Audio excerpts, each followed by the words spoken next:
guys, Mark from Gunpla Network here, and I have a shocking announcement slash apology to make. In my first look video of this you would have seen just recently, thank you to the reviewer, the watcher, sorry, that pointed it out, I actually had the arms on backwards. In my haste to get the kit assembled, I've been under the pump here, guys, trying to get these reviews out for you.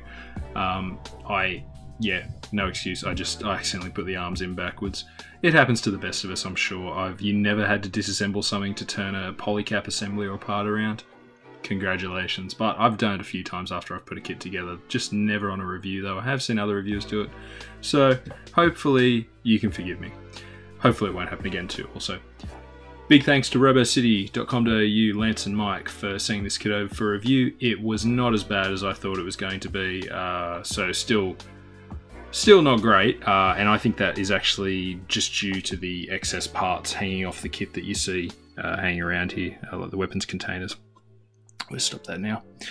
So, first up, we're going to go with overall look. I gave the kit a 7 out of 10. I was almost going to go 6, but then I thought, oh, it's just being a little too harsh. The kit has this cheesy orangey red look to it. Unfortunately, there's no way of getting around that, so we'll move on. You can repaint if you don't like it, but so I mean the color separation's not too bad. There were very few stickers that you had to put on. I haven't put them on because I have some plans for this kit, but in the sticker sheet that you were seeing in the unboxing, you get some green, and the beautiful part that Bandai have left you some excess green metallic sticker that you can see here. That's actually a good thing because that is sticker, so you can cut that out and then stick it in little places up like here to make the camera color inside the missile mounts there, things like that. Otherwise, the tops of the kneecaps, I used the eye sticker behind there. There would have been one for the visor and a couple on the weapons containers, but I haven't used those. As you can see, I prefer to paint. Nothing wrong with them though, they seem like good stickers in pictures I've seen. They don't seem to lift up, or, you know, obviously tops of the rounded edges here might be a bit hard. I think it's probably easier to paint. So in terms of overall look, the kit is getting a 7 out of 10. Build process, 7 out of 10. It was fun but lengthy, in that once you've built the GM itself in the center there, that was a easy peasy part, not too bad. Then onto the side containers, hips and legs, the weapons. There were a few nubs I struggled with, I thought could have been better done on the weapon. But other than that, it was actually not too bad overall. Articulation and posing. So that's where I struggled with this one, guys. The kit is just a little, let's see if it does it. You go to adjust something.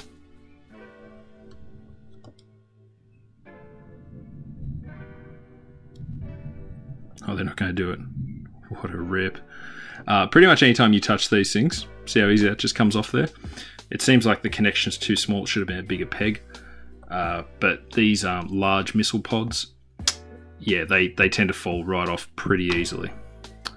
The side containers, these are the flare beam pods. They can fire out lasers or strengthen the Changeling Rifle. For a power up, they have a little bit of, you know, they can go all the way around except they hit. They can swivel a bit, you know, on the side skirt, and to take one off, it has a kind of like a two-way peg joint system there, one half the topper part into the skirt and the bottom part connecting to the Changeling, oh not the Changeling Rifle, sorry, the power up for the Changeling Rifle. What you can do is sorry, it's really hot here, guys, if it seems like I'm sweating. You've got 3 holes there, so you can actually position the pod forward, medium, back. The medium setting worked for me. The arm can go up, down, back, forth. There is a little give in the shoulder, it will come out like that. The arm will go all the way up, that piece moves. You can then get a nice little bit of flex in the arm, and it will go all the way around. So the head will go back and forward, do a like that as well. It can go round, and you can get some little side to side out, so the head articulation is not too bad. It will pop off if you're not careful. So the arms are good when they're not on the side skirts, but when they are there, you will hit those a bit. Front skirt, you can cut the piece in the middle and separate that out. You get a single raise, but it doesn't help you too much because the legs, as much as you can put that up, will go there, but you can't go kick out with them because the top of the kneecap hits the front of the skirt there. So ankle movement's pretty good. It will go all the way back, but it will pop off as well because that is the joint. And so next, guys, we've got the accessories. Now, he's got these items that we pulled off before, which are the large missile pods. We have the beam pods, which attach to the side skirts and power up the weapon, or they provide flash cover, like an explosion of beams out of them, I guess. We also have the Changeling Rifle, which I believe you can purchase separate, so you can get 2 of these if you like, as he shows towards the end of using this kit. Now, the Changeling Rifle is a 2-handed gun, I guess you would say. So 2 there, that's the peg in the back there where you can attach. There you go. The powered up form of the Changeling Rifle. Bit hideous in my eyes, but you know, each can choose their own. The Changeling part is actually like a parts format, so there's the mini Vulcan gun sort of thing on the bottom there, and the sniper mode, which sometimes doesn't sit quite right and looks a bit weird. You just pull that off like that, switch it around, and there you go. Unfortunately, not the green pieces in the end there. But you can paint that in yourself, I guess. Also there's a handle which swings from side to side underneath. If you want to two-hand it, which I found very hard regardless of which way the arms were facing to do. Common problem it seems. The beam saber, you get 2 beam sabers with 2 effect parts. I don't believe there's anywhere to actually store the beam sabers, but yeah, that's not too bad a problem. You can actually use, while we're on the accessories topic, let's whip out the spare parts that you're left over with from this kit. So obviously you get 2 beam effect parts.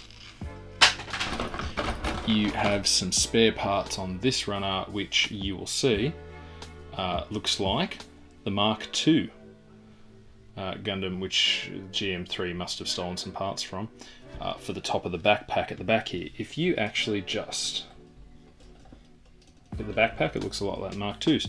Now if you take this antenna off, maybe you could drill a hole and put it on the back here so we still had an antenna.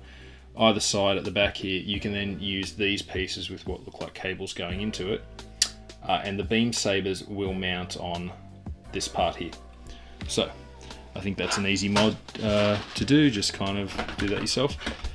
Now on accessories as well, while we're looking at it, they actually improved the kit slightly when they were doing this. It's unusual for Bandai. Those aren't stickers in there. That is actually a white piece that goes in the center of the leg part. That's what the original, so the camera show that up. The vent was molded in which case it was a sticker or you painted it in. This is a lot nicer, the side piece that goes on the side of the leg here, this one. You could cover up the hole if you didn't want to use those missile pods, that's not too hard. But you could yeah, paint the vent separately, which is really nice. It's a nice addition on Bandai's behalf for you know, fixing a minor issue from an aged kit that they used as the base. So go Bandai.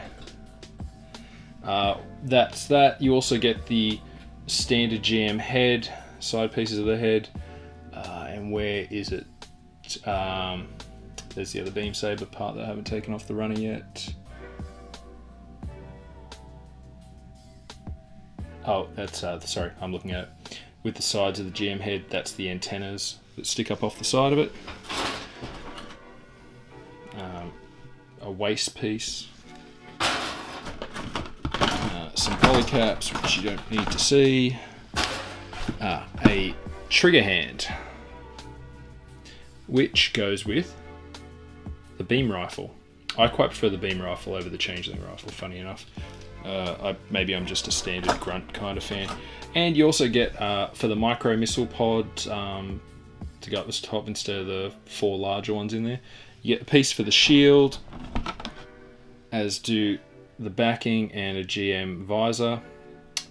The current visor is like a greeny coloured one up there. So you can actually make the shield that he uses in the first part of the show when he first takes this out with the beam rifle. There's also a standard back skirt. So you get a few little accessories there, nicely included. So if you like a true build fighters style kit, you can actually, you know, do some modifications, do some painting, and create your own custom version. So for accessories, I gave it a 8 out of 10 because it has a few accessories. Some cool ones too, like if you're into modifying. Fun factor.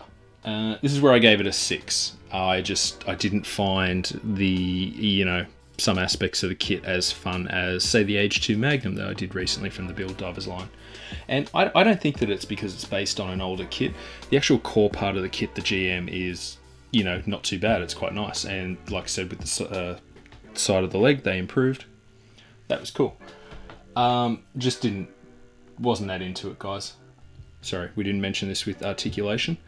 The wrists. I don't like the wrists. The wrists are terrible. They're basically, if you look at them wrong, they just pop out. And I don't know if it's to do with the size of the polycap. I've actually turned the polycap, you know, 2 different ways, and it didn't help at all. So yeah, just not a fan. Now if I get rid of those, the standard side skirts are actually in there as well, but you can use that, and you could actually put these on, and that's what the GM3 had in the standard form. The missile pod's up there. If you just, you know, make a couple of little changes like that, I find that was the much better looking kit, but I'm a minimalist fan, so that's how I feel about it. Overall, the kit isn't as bad as some people said. It comes with a ton of cool accessories that make up for it being on the slightly higher end of the price scale when it comes to HGs. So I guess let yourself be the judge. If you can get past the colour, if you're willing to do a little work on the paint and stuff, which I find is half the fun with my kits these days. I don't actually just, most of the time, unless it's a P-Bandai, and even then it'll get gloss coat, panel line, some paint instead of stickers, something like that, you know. They don't go into the cabinet as per standard. So we'll just call it a, you know, an interesting kit in the line. I look forward to more of the Build Divers, the Ogre, you know, something like that, the 00 Diver, or is it 00 Sky? Some others. Hopefully I can review for you soon. Alright guys, big thanks to Robo City for the kit, and thank you for joining me on this review. I hope you're enjoying Build Divers and the lineup, and I will catch you on the next one. Bye bye.